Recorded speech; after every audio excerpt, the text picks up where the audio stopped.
India, of course, at this point isn't just stopping at airstrikes or counterfire. India is taking this terror crackdown global, and it appears this time a big diplomatic push and a whip that India has cracked at the UN, asking for the terror group, as we know of that to be the TRF, an offshoot of the Lashkar-e-Toiba, to be banned and to be put on the banned list under the UN. So the Indian delegation landed in New York to press for the Resistance Front, LET's rebranded arm, to be blacklisted as a UN designated terror outfit. TRF was held responsible for Pahalgam attacks, the massacre that killed 26 innocent tourists.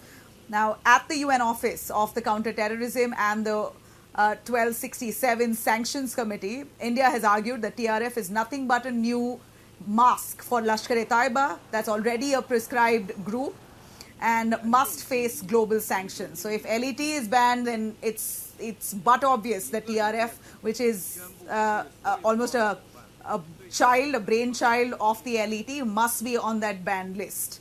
Now, this diplomatic push, of course, comes after the successful Operation Sindoor, which entirely dismantled many of the terror hubs in Pakistan and POK. It killed over 100 militants linked to LET, JEM and Hizbul. These are terrorists and their terror hideouts that were demolished. So India taking this a step further, not just counterfire, but asking formally, diplomatically for TRF to be designated as a terror outfit.